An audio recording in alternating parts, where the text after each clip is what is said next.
จา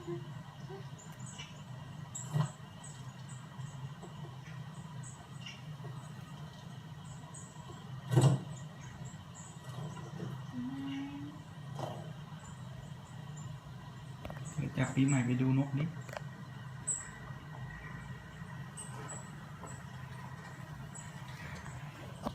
ทำอะไรกันหรอคะส่งนกกันหรอคะกระรอกมาเว้ยเธอกระรอกมา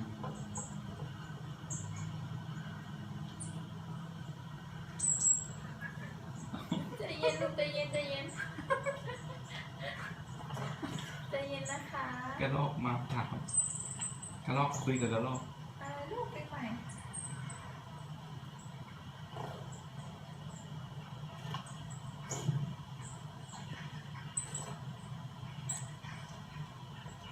ไม่ดูแล้วถามแม่กันหมดเลยครับพี่เราครับ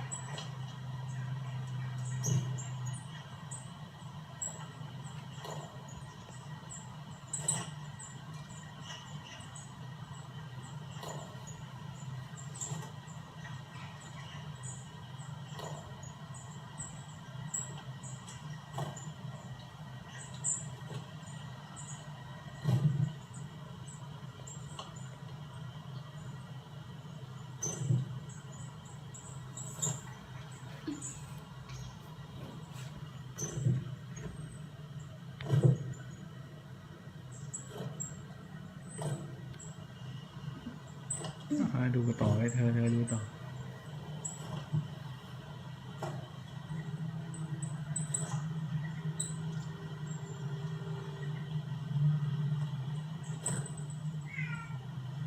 น้อย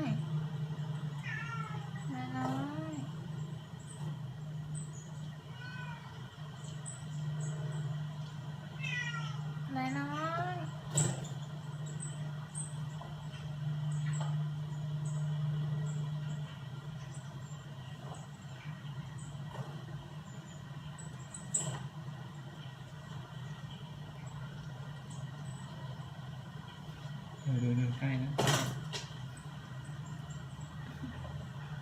กระรอกมาอีกแล้ว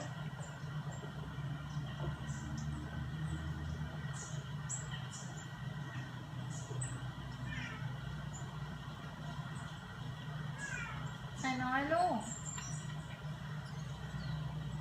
กระรอกน่ารักเนอะ